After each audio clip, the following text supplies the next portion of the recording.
Claro. Oye, Mario, y digamos, tocamos base sobre el neoliberalismo. Me gustaría abordarlo un poquito más para nuestras audiencias que tal vez algunos no estén muy familiarizados. ¿Tú qué dirías? ¿Cómo describirías el neoliberalismo? ¿Qué es? Yo lo definiría o lo asemejaría al fundamentalismo de mercado, ¿no?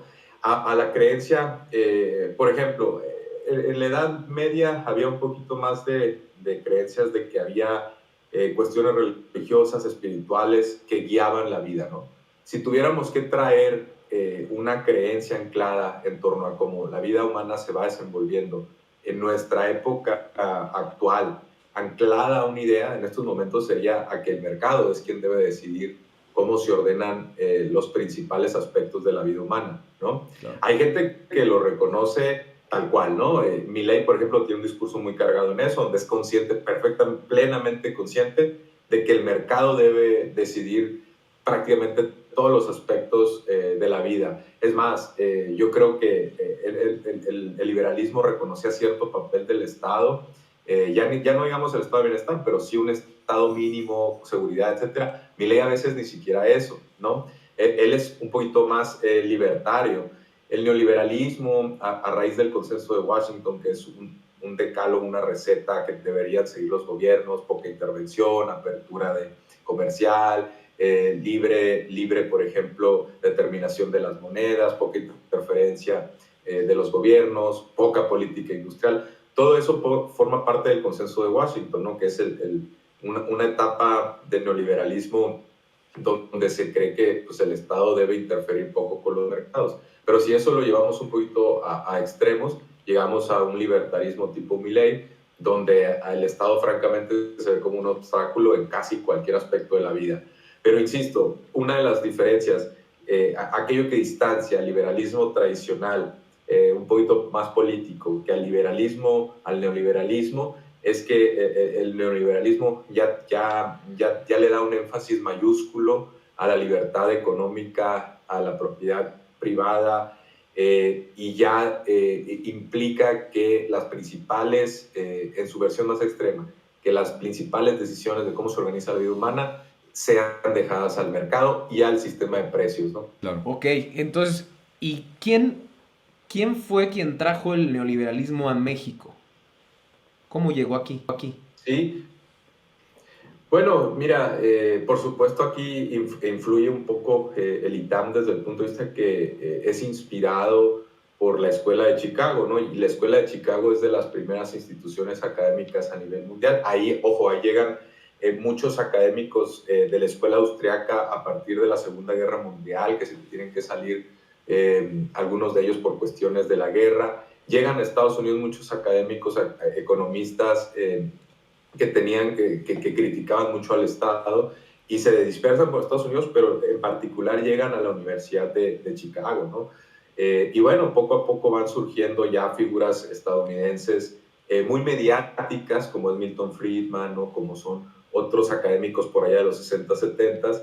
Y esa escuela de Chicago empieza a ganar mucha influencia, los Nobeles de Economía empiezan a salir de ahí, y el ITAM replica mucho de lo que se da en la Universidad de Chicago, así como la Universidad Católica en Chile va a hacer lo mismo. Y allá incluso un grupo de exalumnos de la Universidad de Chicago va a crear lo que se conoce como el ladrillo, que es un programa económico que van y le presentan a la dictadura. Los Cuando Chicago Boys, ¿no?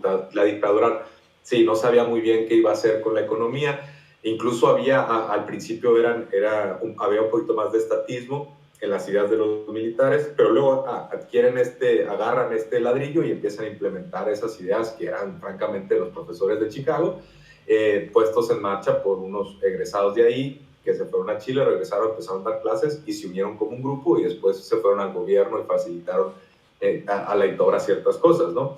Y en México el ITAM jugó un papel similar y poco a poco muchos de sus egresados, profesores, fueron incursionando a gobiernos a partir por allá, sobre todo del 82, ¿no? Ha habido crisis importantes en México de la balanza de pagos, de problemas de deuda, y en el 82 hay una liberalización importante, condicionada en parte por el Fondo Monetario Internacional, incluso le pide en ese momento a los gobiernos que eliminen programas sociales, se eliminan muchos programas alimentarios, ¿no? De apoyo al campo en ese momento. Y a partir de más o menos de ese 82 empieza pues el neoliberalismo mexicano, ¿no? Donde se empiezan a privatizar muchas empresas, empieza a haber una concepción del estado mínimo. Ahora es una ironía porque en México realmente nunca se desarrolló un estado de bienestar propio como los de Europa, ¿no? Que en los de Europa se desarrolló en gran parte por las pensiones, por las personas, o bueno, por los veteranos de guerra, ¿no? Que había que darles una pensión. Entonces, eso da también para que surja un estado de bienestar. En México no fueron las mismas condiciones y nunca hemos tenido un estado grande como es en el caso de Europa, ¿no? Entonces aquí llega temprano, me parece, el neoliberalismo, cuando todavía no están desarrollados muchos mercados, cuando todavía no está desarrollado un estado de bienestar, y se empieza a desmantelar mucha de la capacidad productiva estatal en México, ¿no? También influenciado mucho por la industria petrolera, que la industria petrolera tenía sus booms, sus etapas en que el precio del petróleo, del barril de petróleo se iba por los cielos y entonces empezaban oleadas de gasto, hubo poca disciplina fiscal, perdón, y financiera de gasto.